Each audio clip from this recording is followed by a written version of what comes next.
An old German shepherd approached a dying kitten and did something incredible. But this wasn't just a simple rescue. On a stormy night, an abandoned box in the mud led to a discovery no one was supposed to see. The old dog wasn't just saving a life, he was uncovering a secret powerful men would do anything to keep hidden. What begins as one small act of loyalty spirals into a fight for survival, justice, and truth. How far will a fading old dog, and the woman who depends on him go, when the cost of protecting that tiny life could mean losing everything? And what secret was never meant to see the light of day? Drop a comment below and share which part of the world you're tuning in from today. If you enjoy stories like this, don't forget to subscribe for more. The Wyoming wind howled like a wild beast, rattling the windows of Hollis Greer's weathered farmhouse. Dark clouds churned overhead, promising the kind of storm that made even the hardiest souls seek shelter. Hollis stood at her kitchen window, hands wrapped around a cooling cup of coffee, watching the approaching tempest with weary eyes. Movement caught her attention. Ranger, her aging German shepherd, was slipping through the gate she could have sworn she'd latched. His gray-flecked body moved with surprising urgency despite his arthritic joints. "Ranger," she called out, setting down her cup. "Where are you going, old boy?" The dog didn't stop. Instead, he limped determinedly toward the roadside ditch, his nose low to the ground. Something about his posture made Hollis's heart skip a beat. She grabbed her worn jacket from its hook and hurried after him, her boots crunching on the gravel. The wind whipped her hair around her face as she followed Ranger's path. The old dog had reached the ditch now, and what she saw made her pause. Ranger had curled his large body around something, a shoebox, sodden from the first drops of rain that had begun to fall. "What have you found?" Hollis asked, her voice barely audible over the growing storm. As she drew closer, her breath caught in her throat. Inside the waterlogged box lay a tiny kitten, its gray fur matted and still. It couldn't have been more than a few weeks old. Ranger's warm tongue gently licked the fragile creature's face, a whimper escaping his throat between licks. Hollis knelt beside them, her hands trembling as she reached toward the box. "Oh Lord," she whispered. The kitten looked dead, but as Ranger continued his gentle ministrations, she saw it, the faintest rise and fall of its tiny chest. "It's alive," she breathed. The realization spurred her into action. She shrugged off her jacket, carefully wrapping it around the box. Ranger watched her every move with intense brown eyes, refusing to leave his post. Inside the house, Hollis placed the box on her kitchen counter, her mind racing. The kitten's breaths were shallow, its small body cold to the touch. She knew exactly who she needed to call, though the thought made her stomach clench. Dr. Calder Boone was the only vet in 3 counties who still took her calls after hours, the only one who hadn't written her off as that crazy widow who preferred animals to people. Her fingers shook as she dialed his number. The phone rang 4 times before his deep, tired voice answered. "Dr. Boone speaking." "Calder," she said, surprising herself by using his first name. "It's Hollis Greer. I need help." There was a pause, and she could picture him running a hand through his steel-gray hair, probably deciding whether to take her call seriously. "What's wrong, Hollis?" "Ranger found a kitten in the ditch. It's barely breathing. I don't know how long it was out there, but with this storm coming." Her voice cracked slightly. "Keep it warm," he said without hesitation. "Wrap it in towels, but don't use a heating pad. That could shock its system. I'll be there in 20 minutes. Relief flooded through her. "Thank you," she managed before hanging up. While she waited, Hollis gathered every soft towel she owned, creating a nest around the tiny creature. Ranger hadn't moved from his spot beside the counter, his eyes fixed on the kitten. Every few minutes, he would stretch up to sniff the box, as if reassuring himself the little one was still breathing. "You did good, boy," Hollis murmured, scratching behind his ears. "Real good." The storm was in full force when headlights cut through the darkness outside. Hollis opened her door to find Dr. Boone on her porch, his medical bag in hand, rain dripping from his jacket. "Where's our patient?" he asked, stepping inside. His steady presence filled the kitchen as he moved to the counter, opening his bag with practiced efficiency. Hollis watched as he examined the kitten with gentle hands. His face remained neutral, but she could read the concern in the set of his shoulders. Ranger pressed against her leg, both of them waiting for the verdict. "It's touch and go, Doctor," Boone finally said, preparing a tiny syringe. Severe hypothermia, probably dehydrated. Someone left this little one out there to die. His voice carried a controlled anger that matched the storm outside. But there's a chance? Hollis asked, her hand instinctively finding Ranger's fur for comfort. There's always a chance. He administered the injection with careful precision, especially with such a dedicated rescue team. He glanced at Ranger, a rare smile softening his tired features. Your old boy knew exactly what he was doing. Hollis felt tears prick at her eyes as she watched Ranger, remembering all the times she doubted him, blamed him even. Yet here he was, still saving lives, still proving his worth. The kitten stirred slightly under Dr. Boone's ministrations, letting out the tiniest of mews. The sound seemed to fill the whole kitchen, drowning out even the thunder outside. Ranger's tail thumped against the floor, and Hollis realized she was holding her breath. That's it, little fighter, Dr. Boone murmured, his work-worn hands steadying the kitten. Show us what you're made of. They stood there in Hollis's kitchen, an unlikely trio united by this fragile spark of life. The widow who'd lost her way, the veterinarian who wouldn't give up, and the old German shepherd who'd brought them all together. Outside, the storm raged on, but inside, hope, tentative and trembling, had taken root. Dr. Boone worked methodically, his experienced hands moving with practiced care as he examined the tiny kitten.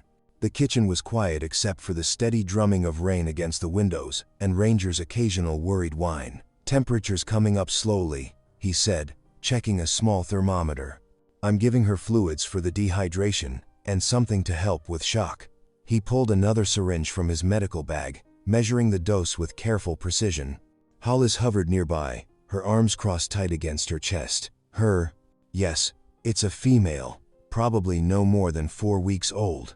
His voice carried a gentle authority that made Hollis feel slightly steadier. The next 24 hours will be critical. She's fighting, but I won't lie to you, her chances are slim. Ranger hadn't moved from his post beside the counter, his gray-flecked muzzle resting on the edge as he watched the kitten's every breath. Dr. Boone noticed and smiled slightly. Though with this level of nursing care, she might just surprise us.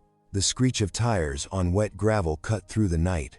Headlights swept across the kitchen windows, harsh and invasive. Hollis's stomach clenched as she recognized the unmistakable outline of Rex Ballantyne's black SUV, followed by the flashing lights of a deputy's patrol car. What in the world? Dr. Boone muttered, straightening up from his work. Ranger's posture changed instantly, a low growl rumbling in his chest as heavy boots thundered up the porch steps. The door burst open without so much as a knock, bringing with it the wind and rain, and Rex Ballantyne's imposing figure. He filled the doorway in his expensive ranch coat, silver hair perfectly styled despite the weather. Deputy Morris, a nervous-looking young officer, hovered behind him. Miss Greer, Ballantyne's voice was smooth as oil and just as slick. I believe you have something that belongs to me. Hollis felt her spine stiffen. I don't know what you're talking about. That kitten, he pointed one manicured finger toward the counter. From my heritage breeding program. Valuable stock, Miss Greer. Taking it amounts to theft. Theft? Hollis's voice cracked with disbelief. Ranger found her half dead in a ditch. She was in a shoebox, left to die in the storm. Ballantyne's face hardened. A regrettable situation. One of our barn cats must have moved her litter. We've been searching all evening. That's a lie. Dr. Boone spoke up, his quiet voice carrying unexpected weight.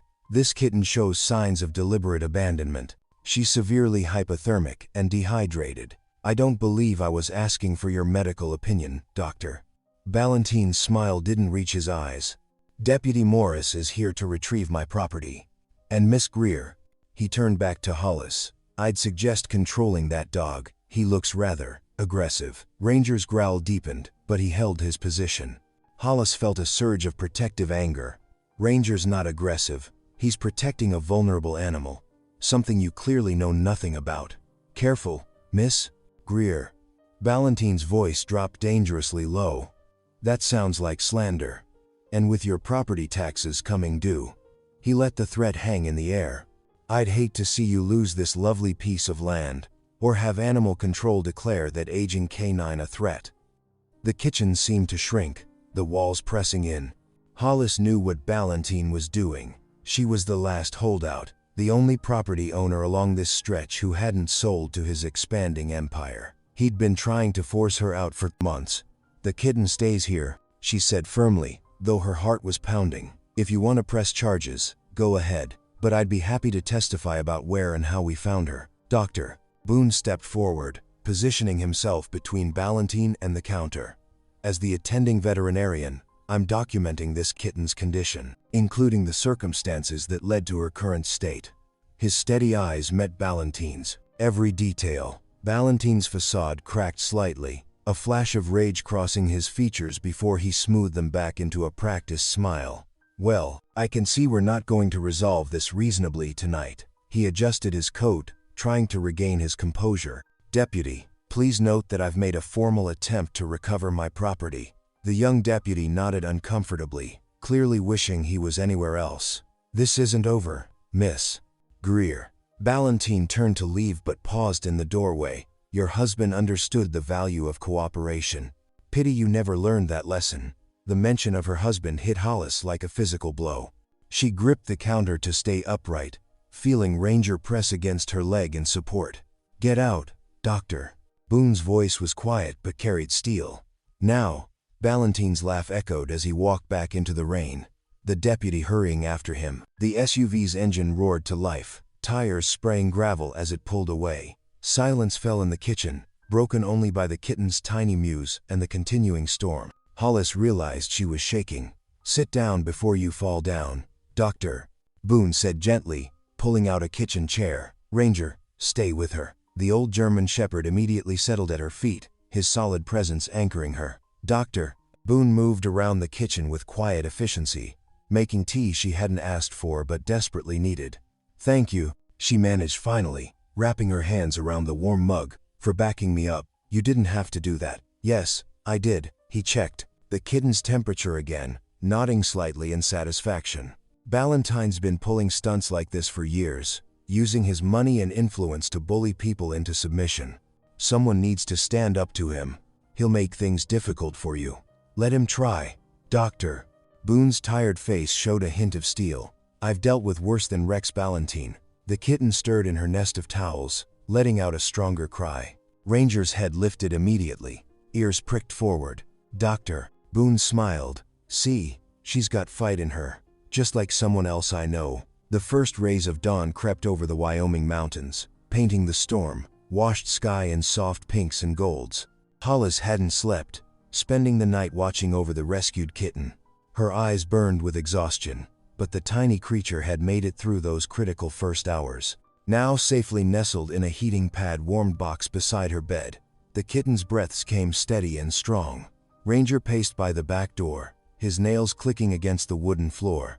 His usual morning routine involved a sleepy walk around the property's perimeter, but today was different. He whined, looking back at Hollis with unusual urgency. "What is it, boy?" Hollis pulled on her rubber boots, recognizing the intensity in his stance. It was the same look he'd had last night when he'd found the kitten. The moment she opened the door, Ranger shot out, heading straight for the creek that marked her property's eastern boundary. Hollis followed, her boots squelching in the mud left by last night's storm. The morning air was crisp and clean, but something about Ranger's determination sent a chill down her spine. "Ranger, wait up," she called, but the old German shepherd pressed on, his nose working the ground. Despite his arthritis, he moved with purpose, leading her along the creek's winding path. The water ran high and fast from the storm, churning brown with debris. Ranger stopped suddenly, his whole body going rigid. There, caught in a tangle of branches near the bank, was a sodden cardboard box. Hollis's stomach twisted. She knew before she reached for it what she would find. The box was empty, but dark stains marred its interior. Blood. Her hands shook as she turned it over, finding a familiar logo, Ballantine Heritage Farms. Ranger was already moving again, working his way upstream. 20 yards further, he found another box, this one wedged under a fallen log. Same logo, same stains. Oh God. Hollis sank to her knees in the mud. The kitten hadn't been an accident. Wasn't just one cruel moment. This was systematic. She fumbled for her phone, dialing Dr. Boone with trembling fingers. He answered on the second ring. voice thick with sleep. Calder, we found more boxes. By the creek. They're from Ballantyne's farm. There was a sharp intake of breath. Then, don't touch anything else. I'm calling Mara Keen. Who? State Humane Officer. She's been trying to build a case against Ballantyne for months. I'll be there in 20 minutes. True to his word, Doctor. Boone's truck pulled up just as Hollis and Ranger made their way back to the house. He wasn't alone. A woman in a khaki uniform jumped out of the passenger side, her sharp features set in grim determination. Mara Keen. She introduced herself, already pulling on latex gloves. Show me. They retraced the path to the creek, Ranger leading the way. Officer Keen photographed everything meticulously, the boxes, their positions, the bloodstains. Her movements were precise, professional, but Hollis could see the contained fury in her eyes. This matches our intelligence, Keen said finally, straightening up. We've had reports of mass culling at Ballantyne's breeding operations, but could never prove anything. He's careful, has people on his payroll to dispose of evidence. But why? Hollis asked, feeling sick. Why kill them? Money. Dr. Boone's voice was heavy with disgust. Any animal that doesn't meet his heritage standards gets eliminated. It's cheaper than proper veterinary care, or finding homes for them. We've tried getting warrants before, Keen added, carefully bagging the boxes as evidence. But Ballantyne has friends in high places. Investigations get blocked, evidence disappears, witnesses back out. Ranger pressed against Hollis's leg, offering silent support. She reached down to scratch his ears, remembering how gently he'd cradled that tiny kitten. What can we do? Document everything, Keen said firmly. These boxes are the first physical evidence we've found linking the dumping directly to his property. It's not enough for a warrant yet, but it's a start. The kitten, Dr. Boone added. My medical documentation of her condition will help build the case. And now we know she wasn't an isolated incident. Hollis looked at the creek, thinking of how many boxes had washed away before Ranger found that one survivor. How many innocent lives lost to Ballantyne's greed. The same man who'd threatened her land, her dog, who'd used her husband's memory as a weapon. I want to help, she said quietly, but with steel in her voice. Whatever you need, Ranger and I can watch the creek, document any more dumping. This is our home. We're not letting him get away with this anymore. Keen studied her for a long moment, then nodded. It's dangerous. Ballantyne doesn't take kindly to people interfering with his business. I'm already on his bad side, Hollis said. At least now it'll be for something that matters. The morning sun climbed higher, burning away the last of the storm clouds. Standing there by the creek, Hollis felt something shift inside her, the first stirring of purpose she'd felt since losing her husband. Ranger had led her to more than just a kitten last night. He'd led her to the truth, and with it, a chance to fight back against the cruelty that had been hiding in plain sight. The afternoon sun cast long shadows across Hollis's kitchen as she made calls, drawing her small circle of allies closer. Dr. Boone had stayed behind after documenting the creek scene, his quiet presence steadying her nerves as she dialed Cade Rulison's number. Cade? I need your help with something. Her voice wavered slightly. Name it, came the immediate response, gruff but warm. The tow truck driver had been her husband's closest friend, and since the accident, he'd kept a protective eye on her from a respectful distance. Within 30 minutes, Cade's weathered pickup pulled into her driveway. He stepped out, broad-shouldered and solid in his work-stained clothes, taking in the gathered group with sharp eyes. Quite a meeting you've got here, Hollis, he said, nodding to Dr. Boone and Officer Keen. His expression grew serious as they filled him in on the morning's discoveries. That explains the uptick in night traffic I've been seeing on the back roads, Cade said, jaw tightening. Thought something wasn't right about those fancy trucks moving through at odd hours. Officer Keen pulled out her notebook. Could you document the times and dates? Any pattern could help build our case. While they talked strategy, Dr. Boone set up his portable scanner to check the kitten for a microchip. The tiny creature, stronger now but still fragile, barely stirred as he ran the device over its body.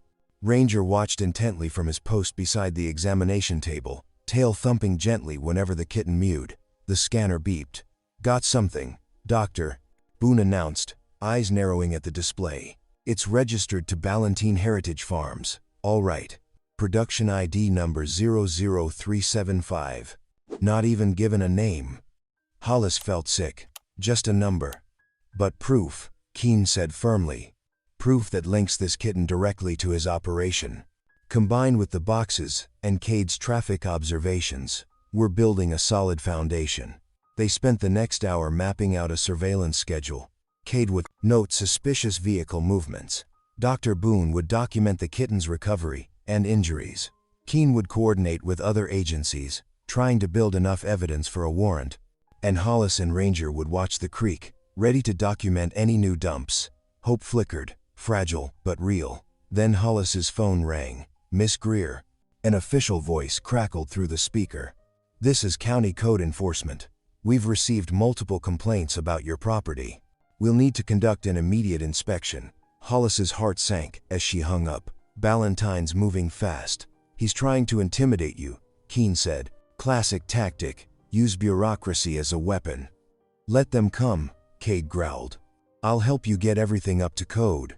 We all will. But the inspectors arrived before they could make any preparations. They swarmed over her property like ants, citing her for peeling paint, loose fence boards, an unfiled permit for her garden shed. Each violation came with a hefty fine and a short deadline for repairs.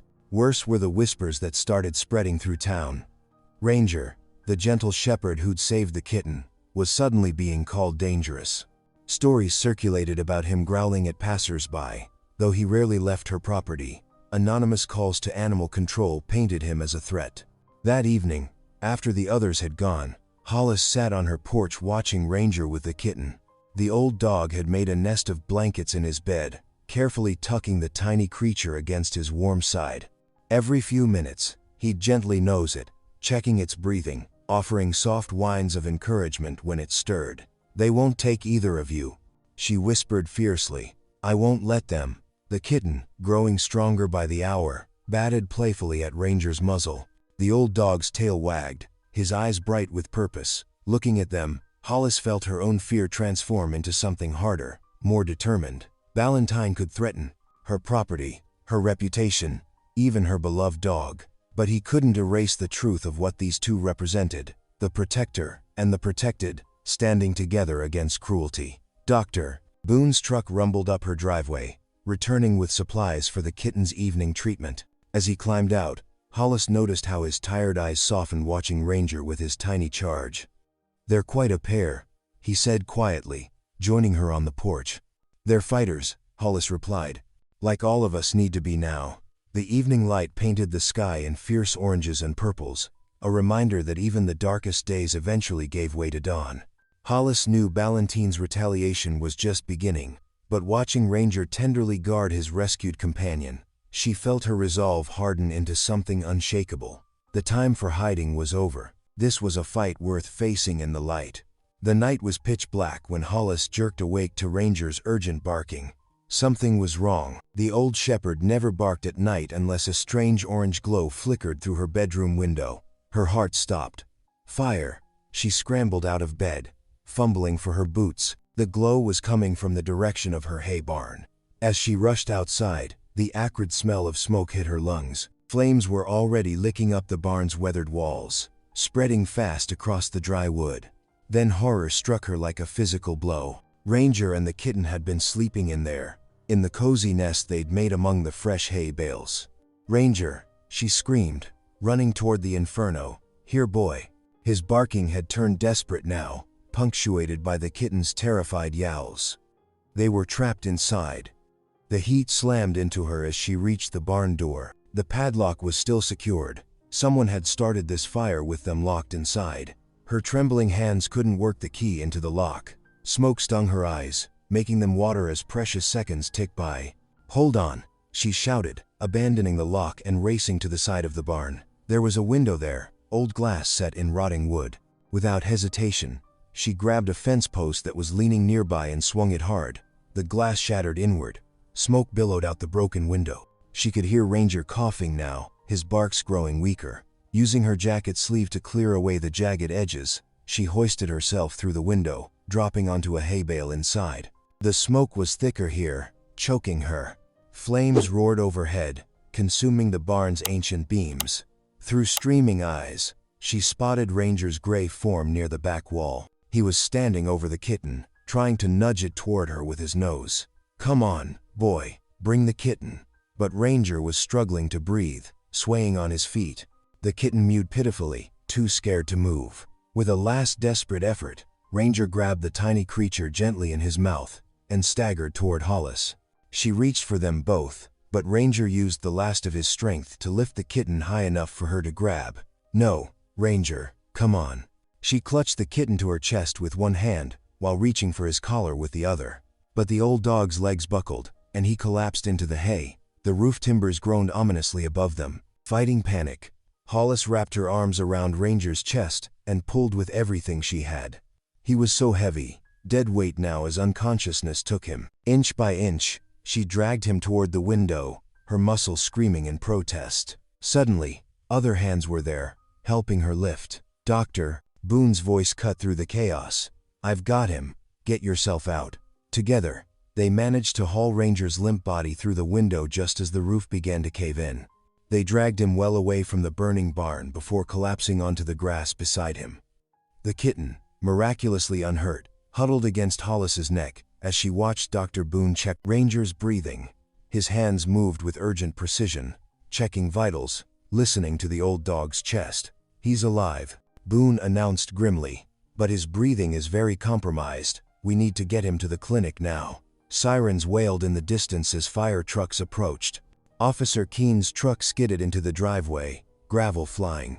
She jumped out, already on her phone, calling for backup. "This was no accident," she said, crouching beside them as Boone worked to stabilize Ranger. "The lock, the timing, Ballantyne's escalating. He's sending a message." Hollis barely heard her. She couldn't take her eyes off Ranger's still form, his chest barely rising with each shallow breath. The kitten pressed closer, letting out small distressed sounds that echoed the fear in Hollis's heart. "Stay with me, old friend," she whispered, stroking his smoke-stained fur. "Please stay with me." Dr. Boone was already setting up a portable oxygen mask, his movements swift but gentle. "We need to get him into my truck. The smoke damage to his lungs." He didn't finish the sentence, but his tight expression said everything. As they carefully lifted Ranger onto a blanket to carry him, Hollis saw what the firelight revealed, a gas can partially hidden in the shadows near the barn's foundation. Her hands clenched into fists. This wasn't just a threat anymore. This was attempted murder of her dog, of an innocent kitten, of everything she held dear. The barn collapsed behind them with a thunderous crash, sending sparks spiraling into the night sky. Fire crews swarmed the property, battling to keep the blaze from spreading to her house.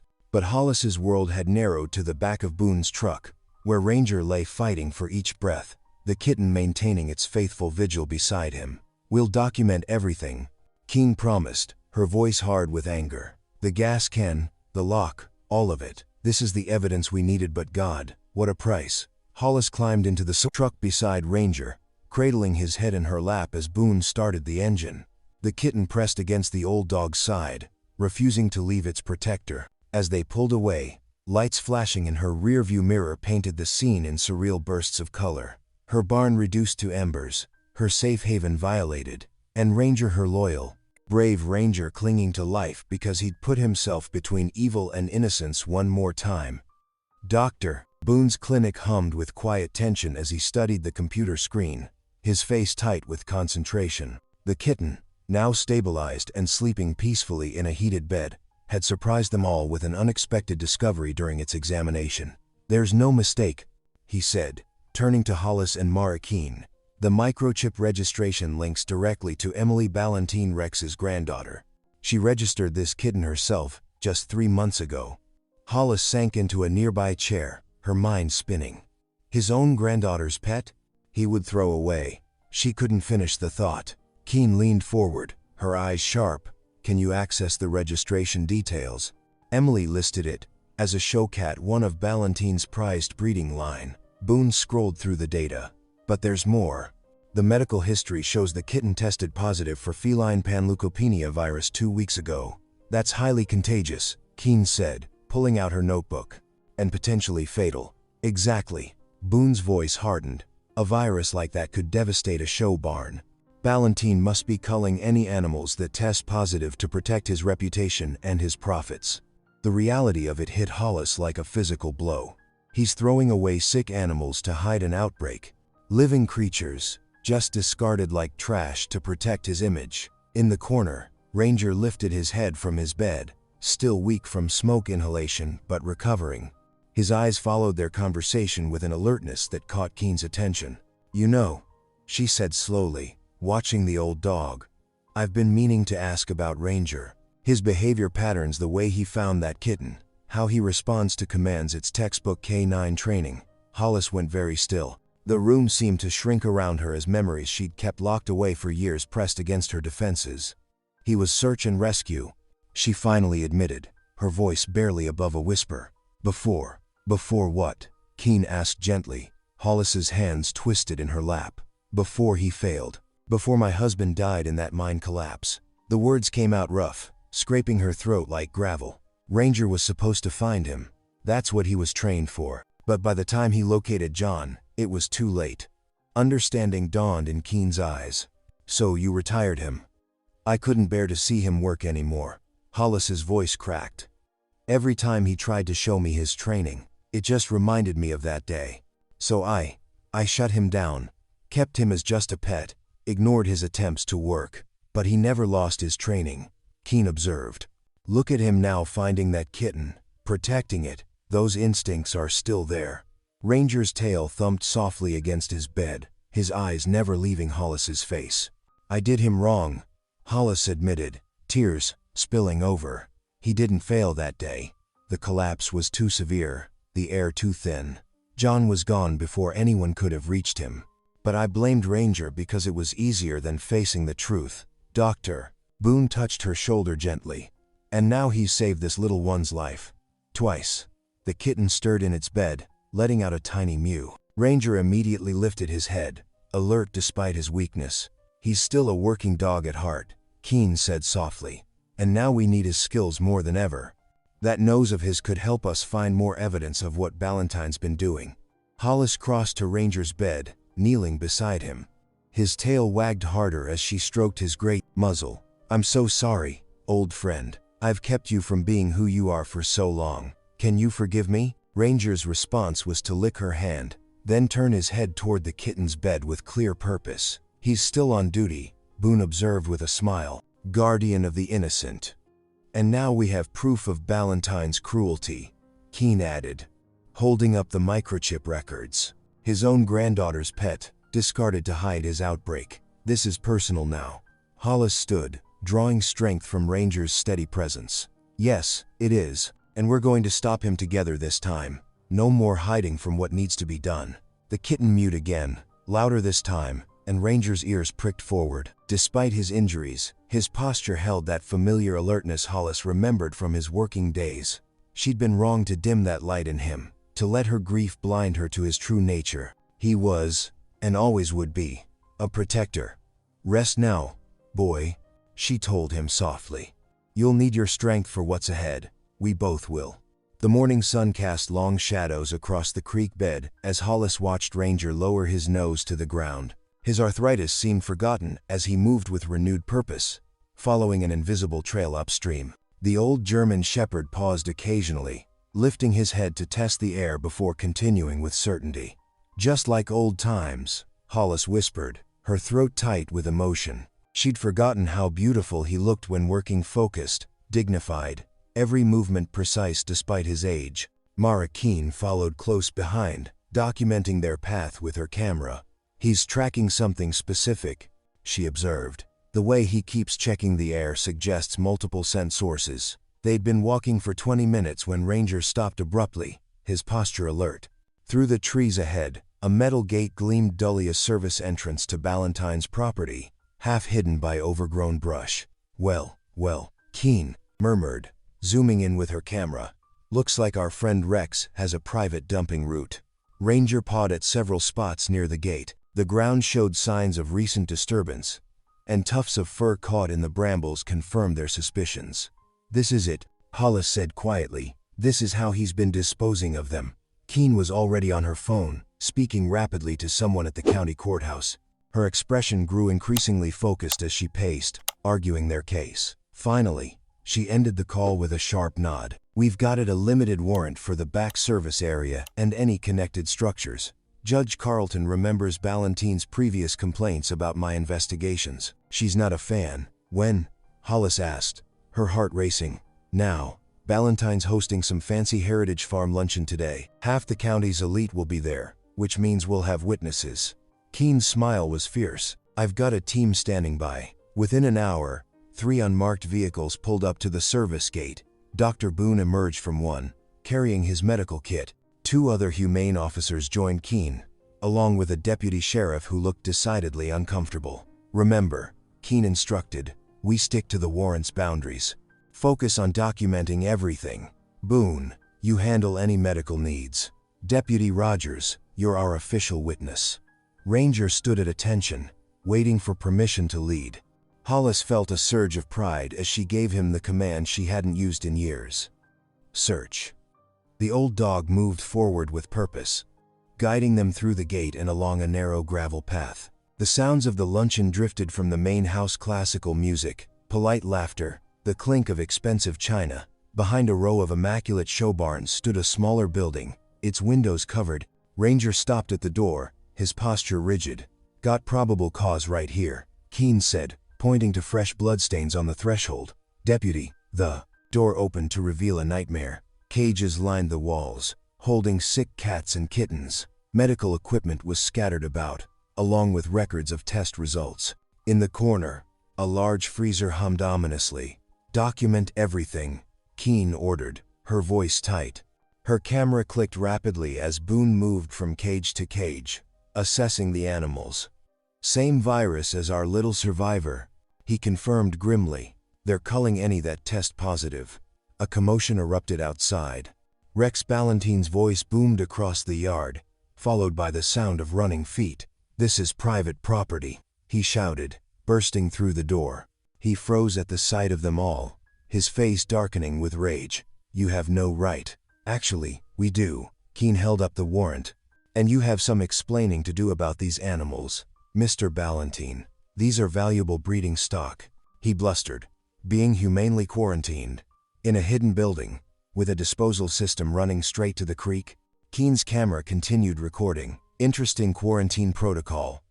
More people appeared in the doorway, luncheon guests drawn by the commotion. Their shocked gasps as they took in the scene were exactly what Keene had hoped for. "My God," someone whispered. "Those poor creatures." Ballantyne's carefully crafted image crumbled as Keene methodically documented every cage, every medical record, every piece of evidence. The freezer's contents proved especially damning. Hollis stood quietly with Ranger, watching their victory unfold. The old dog's tail wagged once as Dr. Boone began removing cats from their cages, starting immediate treatment. He wasn't going to stop, Hollis said softly to Keene. If Ranger hadn't found that first kitten, sometimes it takes one small act of compassion to bring down an empire of cruelty. Keene replied, her camera still rolling, as Ballantyne was read his rights. The afternoon sun slanted through the doorway as they led the survivors out one by one. Hollis watched Ranger track each carrier with his eyes, still on duty, still protecting. In the distance, sirens announced the arrival of more authorities, drawn by Ballantyne's very public downfall. For the first time since finding that shoebox in the rain, Hollis felt the weight lift from her shoulders. Justice had come at last, delivered by an old dog who had never forgotten his calling to serve and protect. Ranger sat at attention, watching the rescue operation with dignified satisfaction. His job, for today, at least, was done. The celebration lasted exactly 3 days. On the 4th morning, Hollis's phone rang before sunrise. Mara Keene's voice crackled with barely contained fury. "Turn on your TV. Channel 5 News." Hollis fumbled with the remote, Ranger lifting his head from his bed in the corner where he kept watch over Thimble. The kitten had been struggling lately, her tiny body fighting what seemed like a losing battle against the virus. The screen flickered to life, showing Rex Ballantyne standing on the courthouse steps in an expensive suit. His smile was triumphant as his lawyer, a sharp-faced woman in designer clothes, addressed the reporters. The search warrant was obtained through false pretenses and exceeded its stated boundaries, the lawyer announced. Furthermore, the supposed evidence of wrongdoing was gathered by unauthorized personnel trespassing on private property. All charges against Mr. Ballantyne have been dismissed, and we are pursuing legal action against those responsible for this witch hunt. Hollis's hands trembled. Mara, what does this mean? It means we lost. Keene's voice broke. The department suspended me pending investigation. All the animals we seized have to be returned to Ballantyne's custody within 24 hours. They can't. Hollis started. They can. They did. But that's not the worst part. Keene paused, and Hollis could hear papers rustling. Ballantyne's filed a dangerous dog complaint against Ranger, claims he was trespassing and acting aggressively during the raid. The room seemed to tilt. Ranger, hearing his name, patted over and pressed against her leg. His arthritis made him move slowly these days, but his eyes were still bright and alert. He's not dangerous, Hollis whispered. He's never hurt anyone. I know that. But Ballantyne's got witnesses claiming otherwise, and with my suspension, I can't officially counter it. Keene's frustration was palpable. Animal Control will be conducting an evaluation. If they rule him dangerous, she didn't need to finish. They both knew what happened to dogs labeled as dangerous. Hollis hung up and sank to the floor, burying her face in Ranger's thick fur. He'd been her anchor after losing Tom in the mine collapse. Now she might lose him too. A weak mew drew her attention. Thimble was trying to climb out of her bed, her legs shaking with the effort. The kitten had seemed better for a while, but lately her appetite had vanished. Doctor, Boone was worried about organ damage from the virus. Hey, little fighter, Hollis murmured, gently lifting Thimble. The kitten felt lighter than ever, her ribs prominent under fragile skin. Don't you give up on me too. The day unfolded like a nightmare. Animal Control officers arrived to post notice of Ranger's hearing date. They took photographs and measurements, noting his size and breed. One officer kept his hand on his tranquilizer gun the whole time, as if expecting the elderly shepherd to suddenly attack. Ranger sat perfectly still throughout the ordeal, the picture of dignity. Only Hollis noticed how his ears flattened when they measured his teeth, how his tail tucked slightly when they tested his reaction to aggressive movements. Dr. Boone arrived that afternoon to check on Thimble. His face grew more concerned with each measurement and test. Her liver values are elevated, he said quietly. The virus is winning. Without intensive care, he trailed off, watching. Ranger nosed the kitten gently. I can't lose them both, Hollis said. There has to be something we can do. The treatment she needs is expensive. And with Ballantyne's lawsuit pending. Boone looked away. I'll do what I can, but my hands are tied professionally. Outside, a truck rumbled past her fence line for the third time that day. Ballantyne's men, watching, waiting.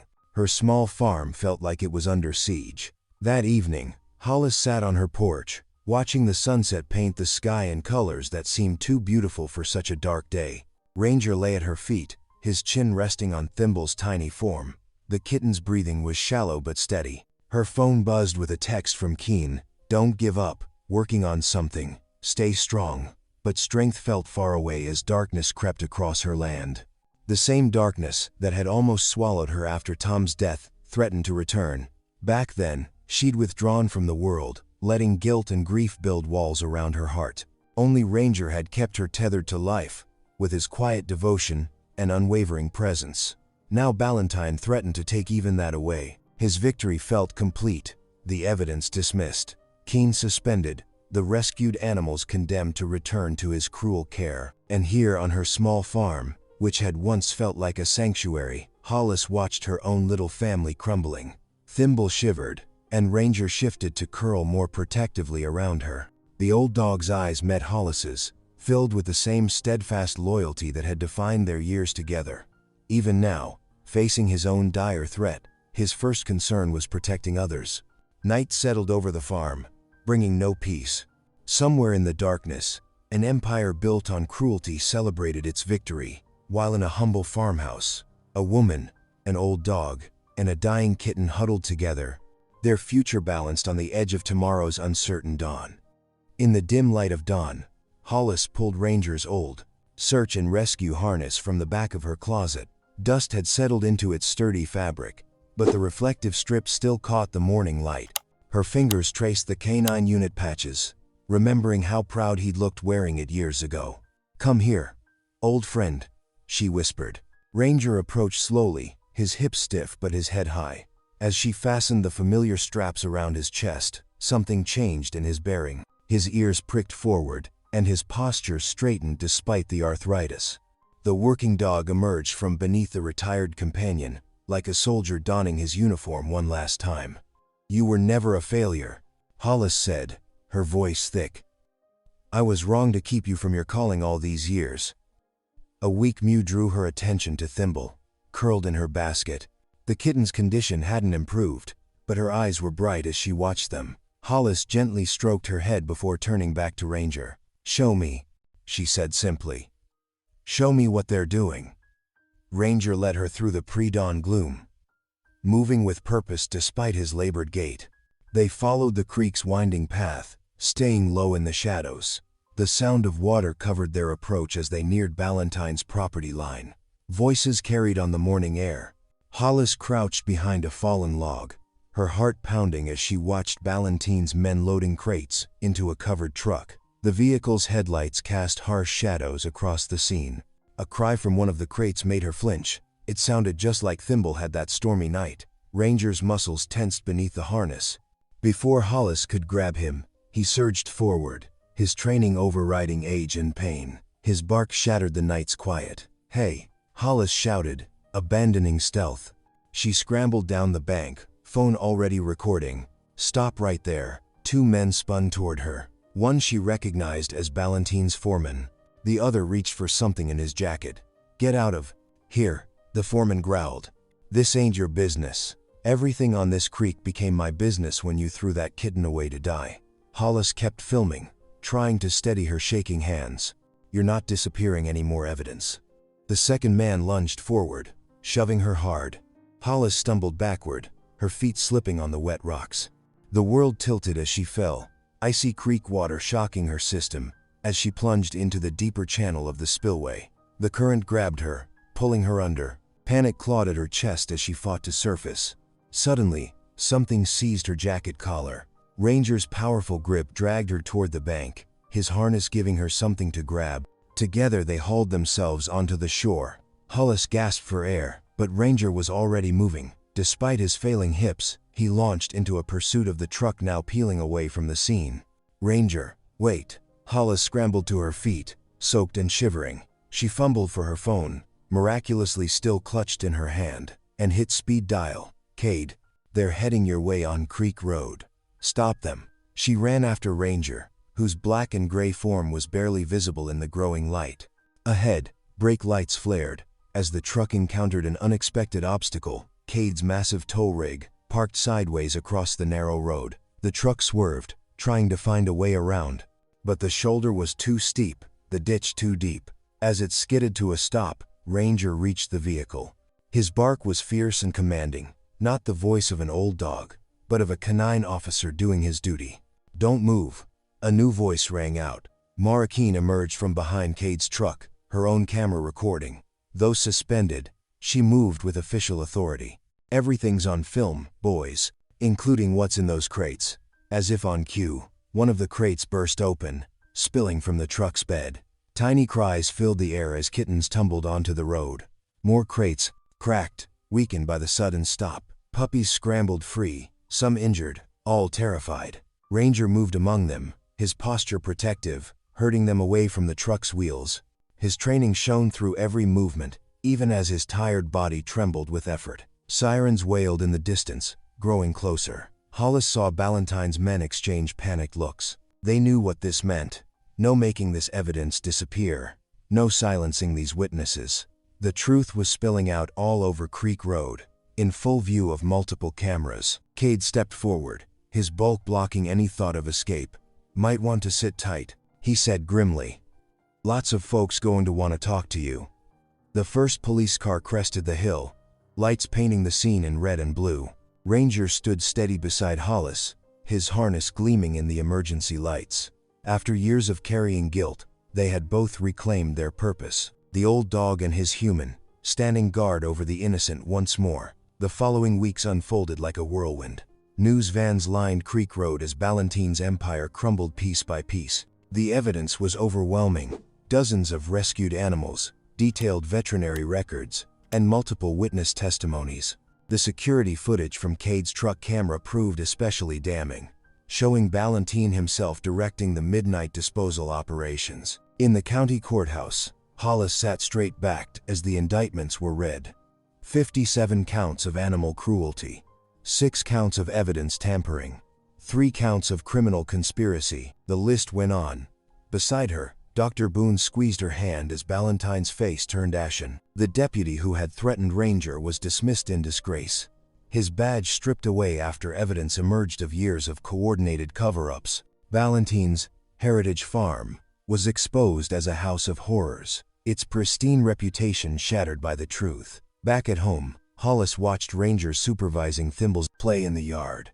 The kitten had flourished under Dr. Boone's care, growing from that fragile scrap into a sleek, confident cat. Her gray stripes gleamed in the sunlight as she pounced on falling leaves, always under Ranger's watchful eye. He was never a failure, Hollis said softly, standing beside Boone on her porch. I was wrong to blame him for not saving Jack in that mine collapse. Boone nodded, his steady presence a comfort. He's always been a hero. Just needed the right moment to remind everyone. The county K-9 unit had formally honored Ranger in a special ceremony, presenting him with a service medal that now hung beside his old harness. His age and arthritis meant no more active duty, but his final act of service had saved countless lives and exposed years of cruelty. Hollis felt the weight of guilt finally lifting from her shoulders. She had spent so long seeing Ranger as a reminder of what she'd lost. She'd almost missed the gift of what he truly was. Her protector, her companion, her salvation through the darkest times. You know, Boone said carefully, there's a new restaurant opened up in town. Been wanting to try it out, but it's no fun eating alone. Hollis turned to look at him, seeing the warmth in his tired eyes. For years, she'd chosen isolation, wrapped in grief like a shield. But now, watching Ranger and Thimble together, she felt ready for something new. I'd like that, she said softly. Maybe Saturday? Saturday's perfect. His smile reached all the way to his eyes. Inside, Ranger had settled on his bed, Thimble curled against his gray-flecked side. The sight filled Hollis with peace. Her home felt whole again, filled with the kind of love that could only come from healing together. Thank you for watching. Stories like this remind us who we are. If something touched your heart, go ahead and subscribe. I'll be back tomorrow with another story that just might stay with you.